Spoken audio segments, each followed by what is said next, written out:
Plató va néixer a Atenes l'any 428 o 427 abans de Crist. En realitat es deia Aristocles, però va rebre el nom de Plató per l'amplada de les seves espatlles o del seu front. Cap a l'any 407 va conèixer a Sòcrates, de qui va ser deixeble i amb qui va mantenir una forta amistat, fins la condemna a mort del mestre. La teoria de les idees. La realitat on nosaltres convivim és canviant. A més, és finita i existeix la corrupció, és a dir, està sotmesa al cicle de la vida, on tot el que existeix neix, creix, es reprodueix i mor. El que els filòsofs anteriors han plantejat i els ha preocupat és precisament aquest cicle vital protagonitzat pel dolor, la malaltia i la mort. Som éssers imperfectes i finits. El nostre cos i tot el que existeix està en constant canvi. Com podem obtenir un coneixement segur d'una realitat en constant canvi? És més, hi ha alguna cosa que no canviï mai?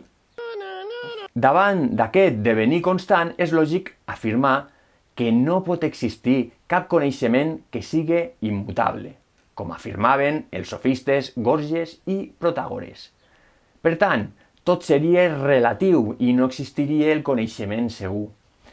Per combatre aquest relativisme, Plató, seguint el seu mestre Sòcrates, es va veure en l'obligació de dotar d'una base sòlida tot el seu sistema de coneixement. Per això, va afirmar l'existència d'unes entitats immutables que va anomenar idees. Per què tots els cavalls són iguals? Perdona, profe, però tots els cavalls no són iguals, veritat? Així, si no són iguals, com podem distingir un cavall d'un ruc? Tots aquells trets en comú que tenen els cavalls és allò que Plató anomenarà idees. Malauradament, aquestes idees no tenen una realitat tangible, no són visibles. Així, on existeixen? Quina realitat tenen? Doncs existeixen en el nostre intel·lecte i són les essències de totes les coses. Nosaltres podem pensar aquestes idees. Bé, però quin origen tenen? Per demostrar l'existència de les idees va haver d'anar més enllà de la realitat que coneixem amb els sentits i va afirmar l'existència d'una realitat absoluta on existeixen aquestes entitats.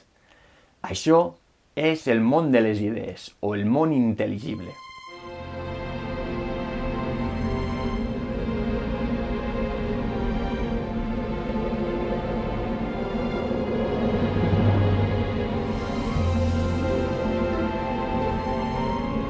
Concepció dualista de la realitat. Plató, en la seva metafísica, afirma l'existència de dos mons. El món sensible, d'una banda, és a dir, el món canviant, el món imperfecte, és aquell món que podem copsar mitjançant els sentits. Però molts cops els sentits ens enganyen. I dos, existeix el món de les idees, o món intel·ligible, que és el món perfecte de les essències, de totes les coses, i que es pot copsar mitjançant la raó. És un món immutable, és a dir, no canvia. I com saps que això és un cavall? Doncs perquè puc veure i tocar-lo i olorar-lo. Però si cada cavall és diferent, com pots saber que és un cavall? Doncs perquè tenen uns trets comuns i una forma que és igual a tots ells. I on es troba aquesta forma? Que és una qualitat de la nostra intel·ligència. T'equivoques, forma part de la idea perfecta de cavall, i aquesta idea es troba al món de les idees. Plató, que has anat a comprovar-ho al món de les idees? El món sensible és una còpia del món de les idees. Per tant, el món de les idees és aquell lloc ideal.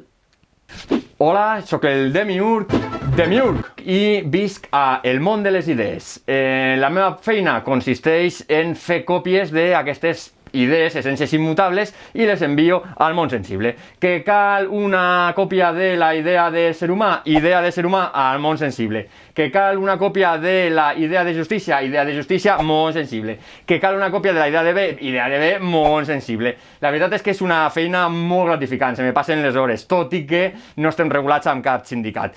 Però, què, pues, si vaig estudiar mecanografia.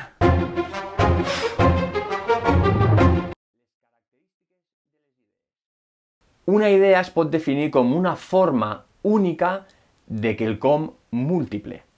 Per tant, una idea seria com el model arquetípic d'una classe d'objectes. Per tant, les característiques de les idees són A. Eternes, B. Immutables, C. Absolutes i D. Són realitats úniques i no múltiples com tot el que existeix en el món sensible. Les idees no són de naturalesa material, tot i que no les considera únicament conceptes mentals ni qualitats pròpies de les coses, perquè tenen la seva pròpia realitat. Ja ho hem dit, el món de les idees. Hi ha diversos tipus d'idees.